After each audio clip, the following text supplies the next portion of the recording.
जरा सोचो, आप रात के आसमान को देख रहे हैं और ब्रह्मांड के विशालता के बारे में सोच रहे हैं। हम तारे, आकाश गंगाएं और निहारिकाएं देखते हैं जो एक अनंत विस्तार में बिखरे हुए हैं।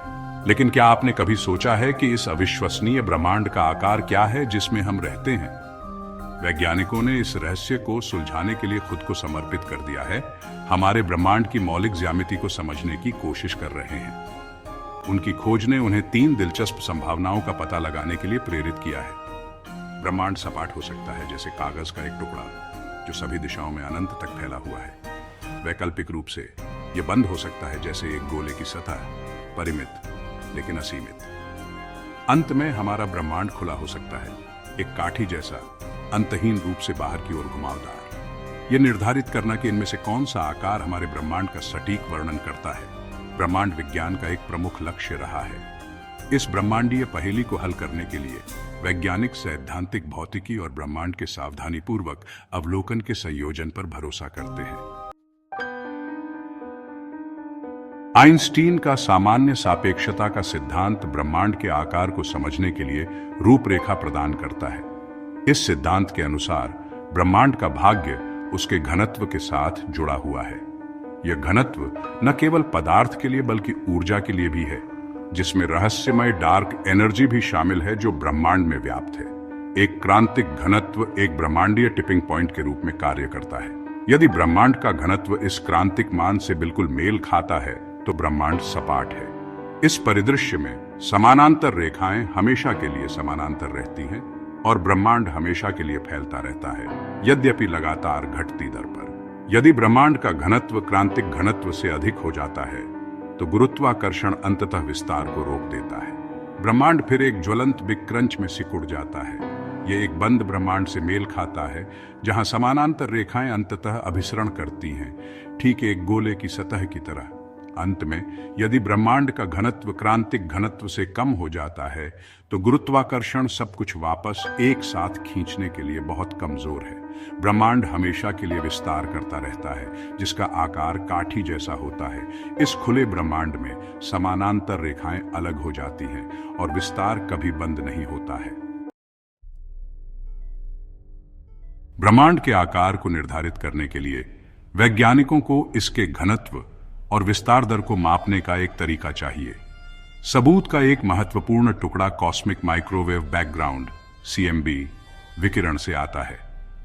बिग बैंग के बाद की यह फीकी चमक ब्रह्मांड में व्याप्त है, जो इसके शुरुआती क्षणों के बारे में जानकारी रखती है। CMB के भीतर छोटे तापमान में उतार चढ़ाव ब्रह्मांड की ज्यामिति के बारे में महत्वपूर्ण सुराग प्रदान करते हैं। ये उतार चढ़ाव ध्वनि तरंगों के परिणाम स्वरूप होते हैं जो प्रारंभिक ब्रह्मांड के माध्यम से प्रचारित होती है, CMB पर एक छाप छोड़ती है। इन तापमान विविधताओं के आकार और पैटर्न का अध्ययन करके वैज्ञानिक ब्रह्मांड के आकार का अनुमान लगा सकते हैं। Wilkinson microwave anisotropy probe (WMAP) और प्लैंक अंतरिक्ष यान, क्रमशः नासा और यूरोपीय अंतरिक्ष एजेंसी द्वारा लॉन्च किए गए, ने अब तक CMB का सबसे विस्तृत माप प्रदान किया है। उनका डेटा दृढ़ता से सुझाव देता है कि ब्रह्मांड सपाट है, जिसका घनत्व क्रांतिक घनत्व के उल्लेखनीय रूप से करीब है। भाग 4, ब्रह्मांड की मैपिंग। CMB से परे खगोलविद ब्रह्मांड के आकार की जांच के लिए अन्य तकनीकों का उपयोग करते हैं। एक विधि में दूर की वस्तुओं जैसे सुपरनोवा की स्पष्ट चमक को मापना शामिल है। उनकी देखी गई चमक की तुलना उनकी आंतरिक चमक से करके खगोलविद उनकी दूरियों का अनुमान लगा सकते हैं और ब्रह्मांड के विस्तार ने ब्रह्मांडीय समय के साथ उन्हें कैसे प्रभावित किया है। एक अन्य दृष्टिकोण बेरियन ध्वनिक दोलनों या BAO का उपयोग करता है, जो अनिवार्य रूप से आकाश गंगाओं के वितरण पर अंकित प्रारंभिक ब्रह्मांड से जमी हुई ध्वनि तरंगे हैं। इन BAO के विशिष्ट पैमाने को मापकर खगोलविद ब्रह्मांड के विस्तार इतिहास और परिणाम स्वरूप इसके आकार का अनुमान लगा सकते हैं। साक्ष्य की ये स्वतंत्र रेखाएं CMB से लेकर दूर के सुपरनोवा और BAO तक सभी एक सुसंगत तस्वीर पर अभिसरण करती हैं। हमारा ब्रह्मांड उल्लेखनीय रूप से सपाट दिखाई देता है। भाग 5, the flat universe and beyond. सबूतों का भार भारी रूप से एक सपाट ब्रह्मांड का पक्षधर है। CMB का सावधानीपूर्वक माप देखी गई विस्तार दर और आकाश गंगाओं का वितरण सभी इस निष्कर्ष के साथ संरेखित होते हैं। जबकि यह खोज हमारे ब्रह्मांड की प्रकृति में गहरी अंतर्दृष्टि प्रदान करती है, यह नए प्रश्न भी उठाता है। यदि ब्रह्मांड सपाट है तो क्या इसका मतलब है कि यह अनंत है? ब्रह्मांड के अंतिम भाग्य के लिए इसके क्या निहितार्थ है?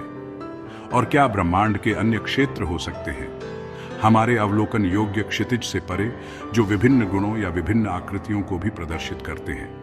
ये प्रश्न ब्रह्मांड संबंधी अनुसंधान को आगे बढ़ाते रहते हैं, हमारी समझ की सीमाओं को आगे बढ़ाते हुए। ब्रह्मांड के असली आकार को समझने की खोज अभी खत्म नहीं हुई है। जैसे जैसे हम ब्रह्मांड में गहराई से उतरते हैं, उन्नत दूरबीनों और नवीन सिद्धांतों द्वारा निर्देशित हम और भी आश्चर्यजनक खोजों की उम्मीद कर सकते हैं, जो ब्रह्मांड और उसके भीतर हमारे स्थान के बारे में हमारी धारणा को नया रूप देंगे। कृपया कमेंट करें, लाइक करें और हमारे चैनल को सब्सक्राइब करें अधिक अद्भुत सामग्री के लिए।